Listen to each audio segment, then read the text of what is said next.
Welcome back to my YouTube channel. So I hope आपको last video अच्छे से समझ आ गई होगी। हमने चैप्टर नंबर 5 का सेकंड पार्ट मतलब सेकंड वीडियो कर ली है।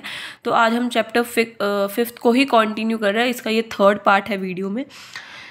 हमने लास्ट क्या था, परचेजेस में क्या क्या ज़रूरत है, परचेज रिटर्न में क्या क्या ज़रूरत है और कुछ हमने डिफरेंसेस किए थे।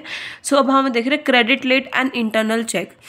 जब हर एक बिजनेस में सेल डिपार्टमेंट भी ज़रूरी होता है, एफिशिएंट होता है, तो उसकी ड्यूटी जो रिसीव होती है परचेज ऑर्डर प्रिपेयर करने की, इनवॉइस या डिस्पैच होने की गुड की, तो वो सेल डिपार्टमेंट में होती है। तो क्या क्या कंसिडर करना चाहिए हमें सेल्स क्रेडिट होने के लिए? देखिए, सबसे पहले रिकॉर्ड ऑफ ऑर्डर रिसिप्ट। सबसे पहले हमें ये नोट डाउन करना चाहिए कि क्या क्या डिटेल हमें परचेज ऑर्डर हुआ है, क्या क्या रिसीव्ड हुआ है, सारा वो ऑर्डर रिसिप्ट बुक में लिखा जाएगा। उसकी जो भी डिटेल इंक्लूड होती हैं, date of the purchase order में, same address of the purchaser, quantity, quality of goods, price and date of delivery, ये सब मेंशन्ड होना चाहिए।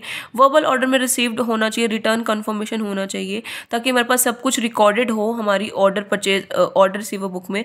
जो हमारी 2 कॉपीज़ बनती हैं परचेज ऑर्डर की, एक कॉपी हमें स्टोर डिपार्टमेंट में पहुंचानी चाहिए, दूसरी हमारे डिस्क्रिप्शन ऑर्डर में, ताकि हम अरेंजमेंट कर सके जब हमारे पास डिस्पैच हो रहे हो गुड, हम उसको क्रॉस चेकिंग कर सके। अगर ऑर्डर गुड्स का है तो हमें मैन्युफैक्चर को भी एक कॉपी देनी चाहिए, ताकि जो मैन्युफैक्चर डिपार्टमेंट है वो ऑर्डर सेंड करेगा तब उसके पास पूरी इन्फॉर्मेशन हो, कौन कौन से मैन्युफैक्चर गुड करे जाए, तो सारी रिक्वायरमेंट उसके पास हो।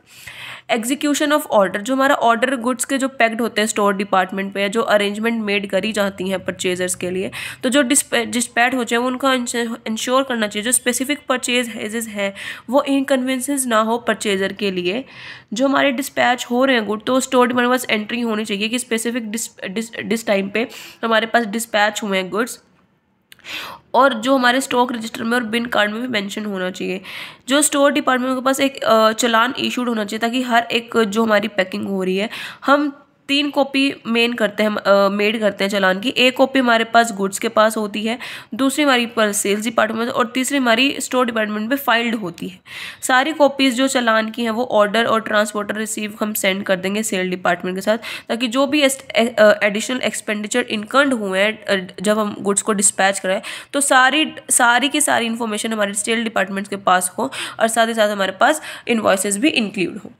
प्रिपरेशन ऑफ इन्वॉइसेस, जब हम कोई भी रिसीव करते हैं, कोई कॉपी ऑफ चालान करते हैं, तो परचेज ऑर्डर या ट्रांसपोर्टर रिसिप्ट के पास सारी सेल डिपार्टमेंट प्रिपेयर होते हैं इन्वॉइस, जो भी ट्रिपलेट मतलब 3-3 फॉर्म में होते हैं, ताकि जो इन्वॉइस है वो वेरीफाइड करा जाएगा, जो रिस्पॉन्सिबल ऑफिसर है और जो साइंड और ऑथोराइज सेल मैनेजर है। जो भी ऑथोराइज इनवॉइस होगा वो सेल मैनेजर के पास इंश्योर करेगा सारी कंडीशंस हैं उस रिलेटेड सेल्स ऑफ गुड्स के रिगार्डिंग, और जो भी प्रिपरेशन टास्क है इनवॉइस से रिलेटेड वो सारे एम्प्लॉयज़ को देगा और सारे ऑर्डर रिसीव्ड करेगा। जो ओरिजिनल एंड डुप्लीकेट कॉपी है इनवॉइस की, वो ट्रांसपोर्टर रिसीव्ड खुद फॉरवर्ड करेगा हमारे अकाउंटेंट डिपार्टमेंट को।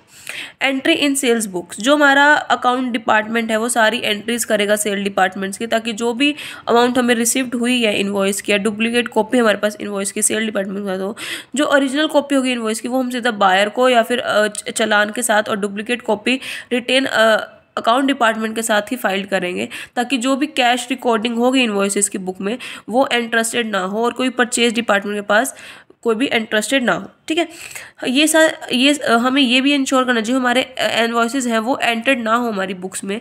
जो पर्सन कलेक्ट कर रहा है और जो रिकॉर्ड कर रहा है उसके पास भी सारी रिसिप्ट मेंटेन हो।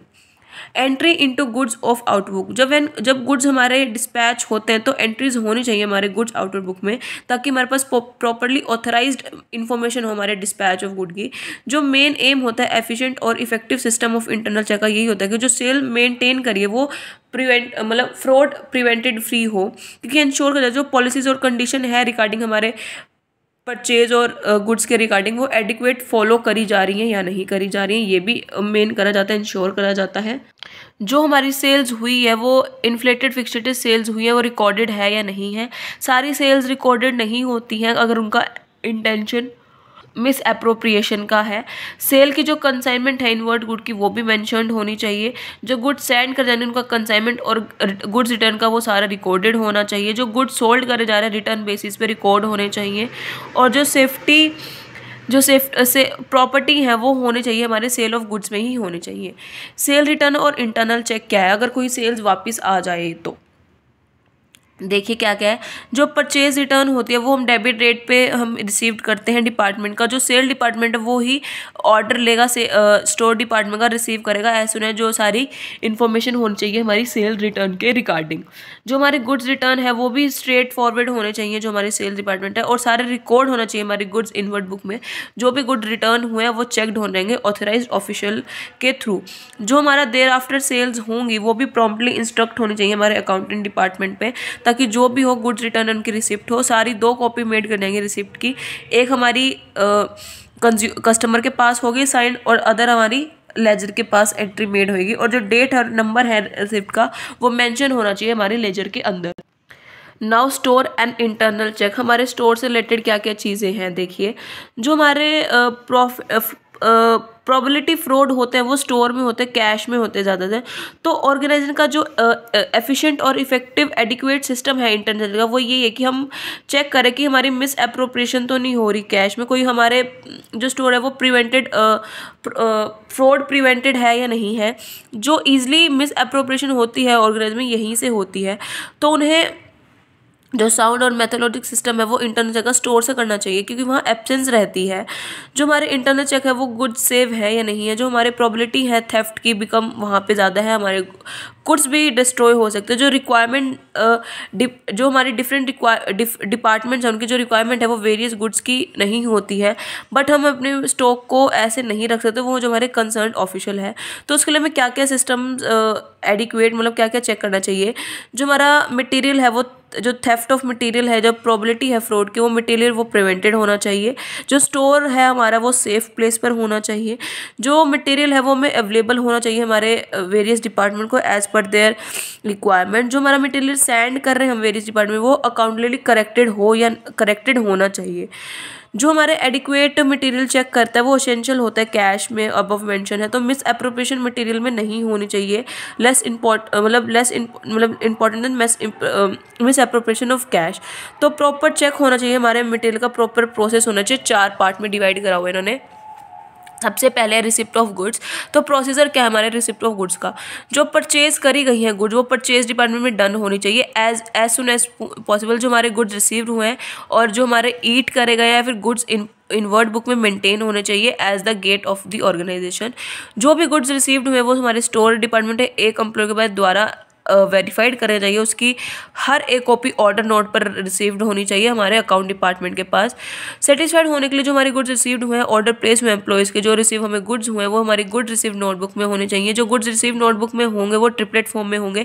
एक हमारी परचेज डिपार्टमेंट के पास, अदर अकाउंट डिपार्टमेंट, और थर्ड हमारे स्टोर डिपार्टमेंट के पास होनी चाहिए। कंप्लीट डिस्क्रिप्शन होना चाहिए हमारे पास गुड रिसीव्ड का, और no name of the supplier, quantity of the receive, date of the goods, serial number जो भी है। जो एम्प्लॉयज़ है वो रिस्पॉन्सिबल होगा हमारे अकाउंट्स के लिए, जो हमारे गुड्स रिसीव को चेक कर रहा है, इन्वॉल्व हो रहा है, जो डिस्पैच हो रहा है वही रेस्पॉन्सिबल होगा हर एक चीज़ के लिए।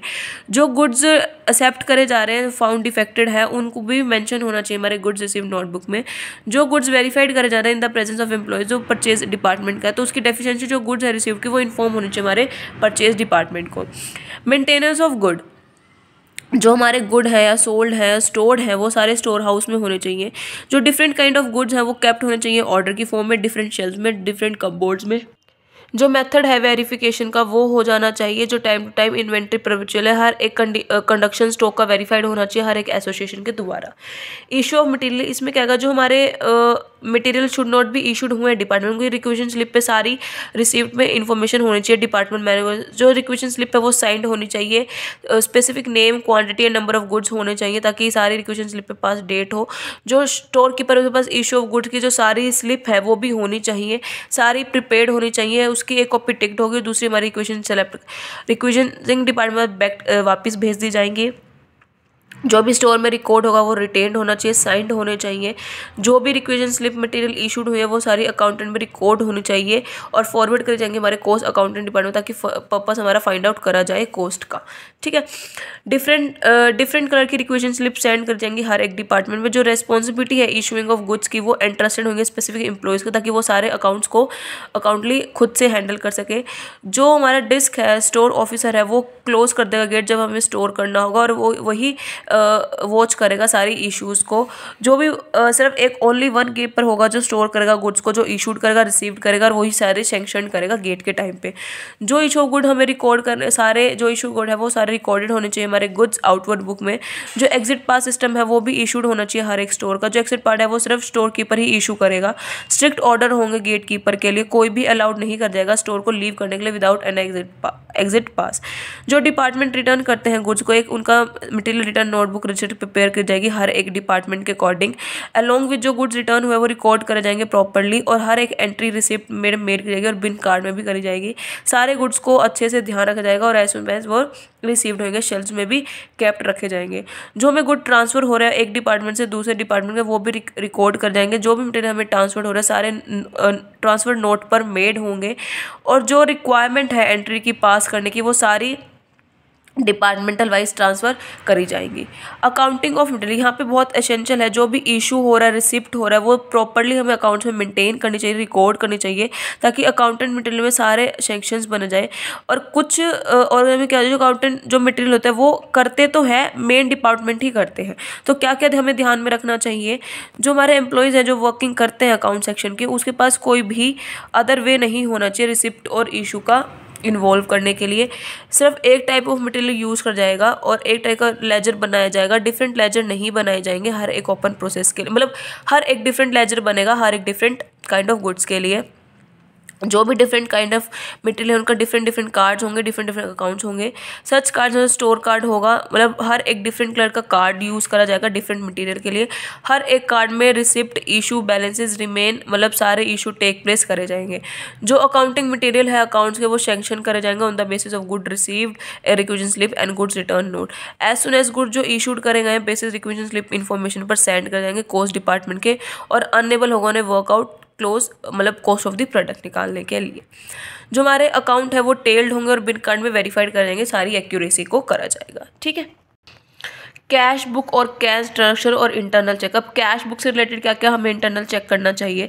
जो भी सारी रिसिप्ट और पेमेंट होती है वो कैश बुक में ट्रांजैक्शन होते हैं तो मिस अप्रोचमेंट काफ़ी ज़्यादा होते हैं। जो फ्रॉड होते हैं वो कैश थेफ्ट करे जाता है, पेटी कैश में हो सकते हैं। तो देखिए क्या क्या हमें स्ट्रिक्टली चेक करना चाहिए। जो कैशियर है वो उसको वो एक्सेस नहीं करेगा बुक ऑफ अकाउंट की, क्योंकि वो इन्वॉल्व करता है बुक्स अकाउंट। तो हमें हर थर्ड पर्सन को देना चाहिए उसको राइटिंग चेक करने के लिए। एक ऑथराइज्ड ऑफिशियल को ओपन करनी चाहिए रिसिप्ट और सारी क्रॉस चेकिंग करनी है हमारे चेक्स, ड्राफ्ट, बिल्स और हर्डल्स की। उसके पास लिस्ट होनी चाहिए सारे रिसिप्ट की और जो हमें कैश हमने डिपार्टमेंट को सेंड करें। सिग्नेचर सारे सिग्नेचर होने चाहिए कैशियर के उस ऑब्टेन्ड लिस्ट पर। और जो लिस्ट है वो प्रिपेयर नहीं करेगी। जो रिसिप्ट है अगर डायरी में नहीं है तो, अगर वो साइन नहीं है तो टाइम टाइम में कैश बुक को चेक करते रहना चाहिए। जो भी हमें रिसिप्ट शुड बी इशूड हुई है या प्री प्रिंटेड है ऑफिशियल से, वो कैश डिपार्टमेंट के पास सारी रिसिप्ट होनी चाहिए और serial number wise should be return और ईच रिसिप्ट होनी चाहिए। अगर ब्लैंक रिसिप्ट कैप्ट कर जाइए तो उसको कस्टडी में लिया जाएगा।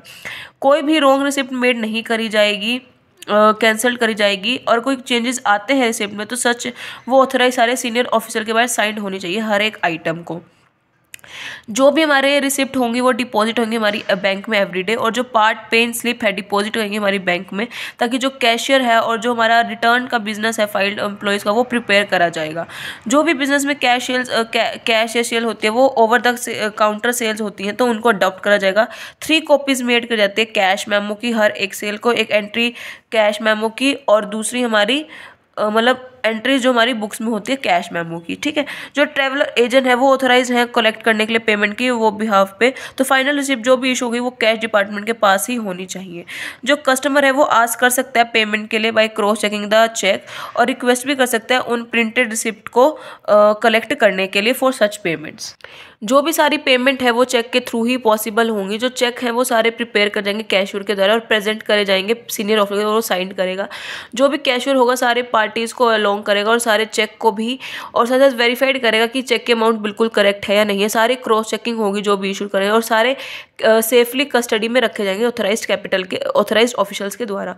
जो भी पेमेंट हुई है वो सारी सेंक्शन करेंगे ऑथराइज्ड ऑफिशियल। सारी जो रिसिप्ट हुई है 1 रुपये की वो भी ऑब्टेन करेंगी और जो पेमेंट 500 से ज़्यादा है वो भी पार्टीज पे ऑब्टेन होगी। जो BRS है वो भी प्रिपेयर कर जाएगा टाइम पे ताकि सारे बैलेंसेस को चेक करा जाए from the bank book also.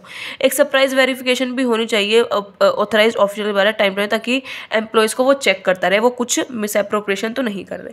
Now कैशल्स and internal check, जो हमारे कैशल्स वो डेली बेसिस पे होते हैं, कैश ट्रांजेक्शन भी डेली बेसिस पे होती है जाके जहाँ पे ज़्यादा रिस्क है एप्रोप्रिएशन का और कैश का, तो ऑडिटर को इन्वेस्टिगेशन करनी चाहिए जब वो चाहे ताकि इन सारे रिस्क को वो कम कर सके। इनमें 3 चीज़ें आती हैं। सबसे पहले सेल्स एट द काउंटर, इसमें क्या होता है जो मैन्युफैक्चर होता है वो शार्प आउटसाइड होता है तक कैशल्स होती है जिसको हम सेल्स एट द काउंटर और शार्प सेल्स बोलते हैं। जो छोटे छोटे शॉपकीपर हैं वो ही सेल्स डन करते हैं।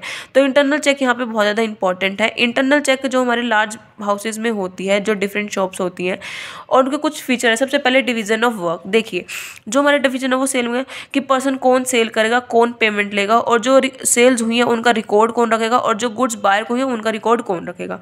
सिक्योरिटी कौन कौन देखेगा, जिसको हैंडल दिया जाएगा कैश का, और सारी सिक्योरिटी उसके हाथ में, कोई कमेंट फॉरवर्ड वो कर लेगा। प्रोसीजर क्या होता है, डिस्प्ले ऑफ गुड्स, जो भी नॉर्मली जो नंबर ऑफ एम्प्लॉयज़ होते हैं वो सेल्समैन होते हैं डेली बेसिस पे। सेल्समैन रिस्पॉन्सिबल होंगे गुड्स को शो करने के कस्टमर को सेल करने के लिए। जो भी गुड्स मीट करेंगे रिक्वायरमेंट के कस्टमर, वो गुड्स सेलेक्टेड होंगे कस्टमर के लिए, सेपरेट करे जाएंगे। जो एसेंशियल सेल्समैन है वो डिफरेंट प्रोडक्ट को डिफरेंट ईच सेलमैन को देगा ताकि इनकी रिसिप्ट एक स्पेसिफिक स्टार्टिंग में ही बन जाए। Making and issuing bill of receipt, जो कैश मैम है वो भी इशूड करे जाएंगे डिफरेंट डिपार्टमेंट को, हर एक डिपार्टमेंट को। सीरियल नंबर उन पे प्रिंट होगा कैश मैमो पे, और एज सुन एज जो सेल होगी वो प्रिपेयर करी जाएगी। सारी कॉपीज़ और बिल्स बना दिए जाएंगे ताकि वो सिग्नेचर हो। 2 कॉपी बनाई जाएंगी, एक बायर के लिए, एक स्टोर करी जाएंगी और दूसरी हमारी सेल्समैन के लिए। कैश रजिस्टर भी आजकल यूज़ करने लग गए जब हमें मशीन की रिक्वायरमेंट पड़ने लगी है। तो जो सेल्स मेड करेंगे वो सारी मशीन से रिलेटेड होंगी और फिगर आउट करी जाएंगे जिसमें कोई भी नेसेसरी चेकिंग नहीं होगी। पेमेंट ऑफ अमाउंट, जो हमारे बायर्स प्रेजेंट करते हैं original as well as duplicate copy, वो कैशियर बिंक में होगी। जो भी गुड्स सेंड करेंगे परचेज डिपार्टमेंट को पैकिंग डिपार्टमेंट के पास भेजेगी गेट कीपर को, और जो भी रिसीव्ड होगी पेमेंट कैश स्टैम्प होगी और कैश रिसीव्ड होगी, और कोई रिटर्न होगी ओरिजिनल कॉपी होगी, कोई भी डुप्लीकेट अपने पास ही रखेंगे। जो बायर्स हैं वो सारी पेमेंट ऑन द खुद के बेसिस पे करेंगे और सारी कैश रजिस्टर में लिख देंगे, और जो कैशियर है इशू करेगा रिसिप्ट वो अमाउंट रिसीव्ड होनी चाहिए। डिलीवरी ऑफ गुड, जो बायर है वो स्टैम्प शो करेगा जो receipt of the gatekeeper को और अपने गुड्स ले जाएगा। गेट कीपर गुड्स डिलीवर पे स्टैम्प कर देगा और एक स्लिप अटैच कर देगा गुड डिलीवर की। जो स्लिप कंटेन होगी वो सारी डिटेल होगी उस पर, और जो गेट कीपर होगा वो अपने पास रख लेगा और बायर को लीव कर देगा, मतलब उस स्लिप के द्वारा। Checking of sales and its accounting, जो हमारे एंड ऑफ द डे है वो डिलीवरी होगी गुड्स की सेलमैन के पास, कैश के पास, और सारे इशू करेगा, और जो डिटेल है वो सारी अपने पास रखेगा ट्रांजैक्शन की, और अपना डिपार्टमेंट को वेरीफाइड करेगा ताकि जो 3 एम्प्लॉयर है वो वेरीफाइड हो, उनके अकाउंट भी हो। अदर पॉइंट्स क्या है, जो रिसिप्ट है वो अप्रोप्रिएट होनी चाहिए, कोई फिगर आउट हो, डिटेल में चेंज हो, साइंड होनी चाहिए, ऑब्टेन होनी चाहिए। कैशियर जब लीव करेगा वर्क वो भी वेरीफाइड होनी चाहिए। जो कैश रिसीव्ड हुए वो भी डिपॉजिटेड होने चाहिए बैंक में, और जो एम्प्लॉयज़ हैं वो भी प्रमोटेड होने चाहिए टाइम टू टाइम। ठीक है, तो बस आज के लिए वीडियो को इतना ही रखते हैं, बाकी हम नेक्स्ट वीडियो में कवर अप कर लेंगे। तो वीडियो को एंड तक सुनना, अपने डाउट कमेंट सेक्शन में कर देना, वीडियो को लाइक शेयर कमेंट कर देना, चैनल को सब्सक्राइब कर देना। Thank you, have a nice day.